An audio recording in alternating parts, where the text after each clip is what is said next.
Hi, it's Edward, back with another video. Please take a moment to click the thumbs up button below and consider subscribing to the channel. Thank you for your support. Today, I read an article on CNBC.com written by Anna Teresa Sola titled, "As Mortgage Rates Hit 8%, Home Affordability is Incredibly Difficult, Economist Says." I'll include a link to the article in the description below. I encourage you to read the full article to support the author and news source. As a private American citizen, I'd like to report and share my transformative thoughts through commentary regarding small sections of this article that are of public interest. According to the article, the average 30-year fixed mortgage rate just hit 8% for the first time since 2000, putting housing financing costs at historically high levels. Let me expand on this a bit. 8% was last week. This article was published today, but a 30-year fixed-rate insured conventional mortgage for someone with good credit today is around 8.5%. If you are someone with less than ideal credit, it is certainly possible that you could be paying close to 9% for a 30-year fixed-rate insured conventional mortgage right now.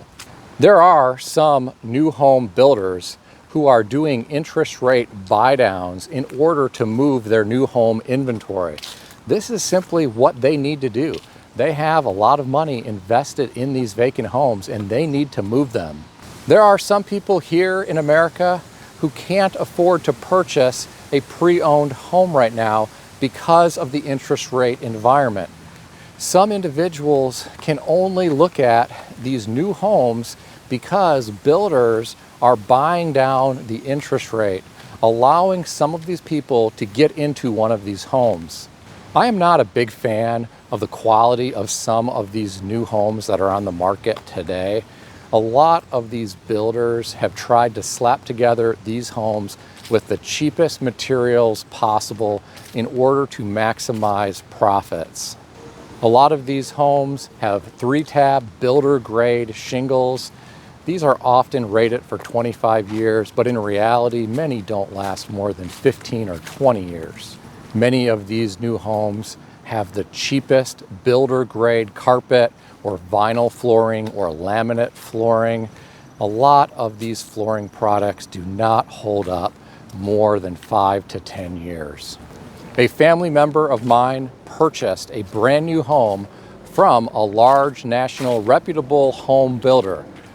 This individual actually paid for a lot of the upgrades, yet the material quality was really poor. The bathroom fixtures and the appliances that came with the home were the cheapest that the builder could possibly source. In the 8 years since this family member of mine purchased this brand new home, a lot of these items have already needed to be replaced. I wish a lot of these large national home builders would put people before profits. I wish a lot of these home builders would at least provide everyday Americans with a good quality built home that isn't going to deteriorate after half of a decade. Getting back to the article, given high prices and high interest rates, home buyers must earn $114,627 to afford a median-priced house in the U.S., according to a recent report by Redfin, a real estate firm, which analyzed median monthly mortgage payments in August 2023 and August 2022. That report is a bit outdated in my opinion. I have news for you. Individuals will likely need to earn a lot more money than that to purchase the median-priced home here in the United States of America because we are in a much higher interest rate environment. I looked at the 30-year fixed-rate insured conventional mortgage today, and rates were around 8.5% for an ideal borrower. This article goes on to illustrate my point. At the time of the analysis, the average 30-year fixed-rate mortgage was 7.07%. We are a long way from that now. The article indicates the median U.S. household income was $75,000 in 2022, Redfin found. Do you see the problem with this? The median U.S. household income was $75,000 in 2022, yet this article indicates home buyers must earn $114,627 to afford a median-priced house in the U.S. And that information is a bit outdated since we are now in a higher interest rate environment. Wages have not kept pace with inflation here in America. It's not even close if we are talking about real estate prices or rent prices. Everything is so out of whack in our economy right now. In my opinion, the Federal Reserve kept interest rates artificially low for far too long. Many of those trillions of dollars never should have been injected into the economy. I feel like the government has been afraid to let the market be a free market. Remember what happened this past year when we had some bank failures? There was an emergency meeting. A lot of the individuals who had large account balances were bailed out. They did not enforce the $250,000 cap on deposits by the FDIC. The government didn't let capitalism handle that situation. Because the median U.S. household income was $75,000 in 2022, a lot of people will have a difficult time buying a home in some areas of the country without financial support from their parents.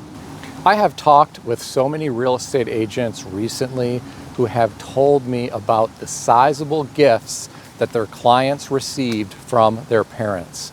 Some of the young people are not earning enough money, so their wealthy parents provide them with a sizable gift for the down payment. This results in these young people not having to finance as much money for the new purchase. Don't just take my word for it though. I read an article on fortune.com titled, "Welcome to the Nepo Housing Market. 40% of homebuyers under 30 get family money to cover their down payment." This article was published on August 28th, 2023, and written by Alina Botras. There are some fortunate young people here in America with wealthy parents who can provide them with the financial resources necessary to purchase a property. For individuals who do not have wealthy parents, they may need to live beneath their means for a long time to be able to save enough money to be able to purchase a property at some point in the future. Some of these people may need to work multiple jobs. Some of these people may need to live with roommates or family members or friends in order to cut costs. I'm curious if you know young people who have received money from their parents to be able to purchase a home. Let me know about it in the comments section below. According to this article in a section titled, "This Pain Shall Pass," people should know that this pain shall pass, said Melissa Cohn, Regional Vice President of William Ravis Mortgage in New York. In the next year or 2 years, interest rates will be lower and people will have the ability to refinance. I personally don't know about this. I'm a bit skeptical. Maybe this individual hasn't been listening to the higher for longer narrative coming out of the Federal Reserve. If the Federal Reserve is truly committed to their 2% inflation target, we may not see interest rates come down anytime soon. Did you see what happened to the 10-year Treasury today? It surpassed 5% briefly, and then it started to come down slightly from there. A lot of mortgage brokers have been freaking out recently. Some have left the industry entirely because they can't make enough money in their business. There have been a lot of real estate agents who have left the industry recently because they also can't make enough money right now. I have heard stories about homes falling out of escrow because the buyers can no longer qualify for the payment based on their income now that we are in this higher interest rate environment. This article goes on to indicate homeownership is the primary means of wealth creation in this country. The article also indicates the typical homeowner has $396,200 in wealth compared to the average renter who has $10,400 in wealth. The problem is individuals who don't have rich parents to help them purchase a property are going to potentially struggle, but don't give up. It's still possible. When I was young in my early 20s, I was a public school teacher earning just $29,000 per year. Yet, I was able to live with multiple roommates. I was able to pinch pennies. I was able to save for a down payment on my own. I also sold my very nice vehicle and started driving an ugly green Buick LeSabre for many years. I used the money from my very nice vehicle that had been paid off to also supplement my savings. I didn't want to drive this ugly green Buick LeSabre back then, but I did it for years. I tried to live beneath my means. I tried to pinch pennies. I was able to cobble together enough money to be able to purchase my first investment property. I then was able to clean up that property. I was able to increase the rent. I was able to cash flow very strong. I was then able to continue to save and purchase my very first primary residence. The primary residence that I purchased was from an estate sale. I got it for a very good price. It needed an incredible amount of work, but I put in the sweat equity.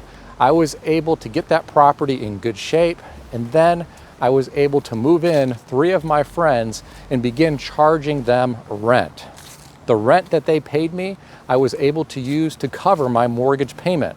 We split utilities between all of us. I was living there without having to worry about paying a mortgage payment with the money I was making at work, which meant I had even more cash that I could save for the next property that I was going to purchase. I started doing all of this over 20 years ago. At that time, interest rates weren't cheap. Yes, they were cheaper than they are today, but they were still in the mid to high 6s at that period of time.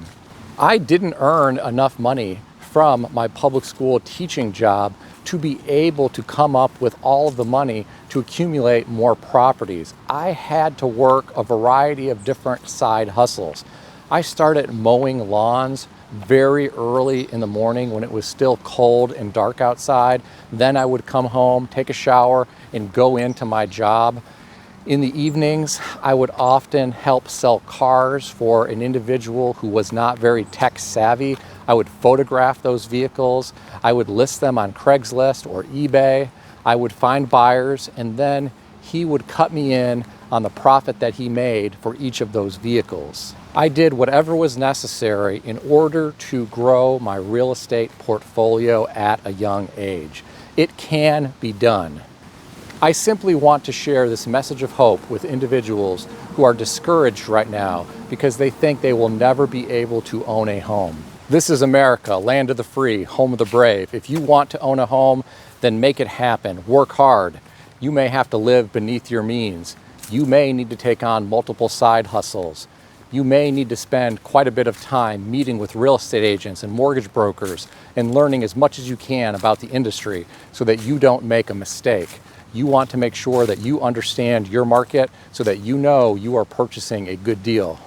What do you think about all this? Share your thoughts in the comments section below. Please keep in mind, nothing in this video is real estate advice or financial advice. If you need advice of any kind, seek advice from a qualified professional in good standing who puts your interests first and foremost. If you enjoyed this video, consider giving it a thumbs up. If you haven't yet subscribed, please consider doing so. I want to extend a special thanks to everyone who has subscribed to this channel. I also want to thank all of my channel members. Stay healthy and wealthy. I'll see everyone in the next video.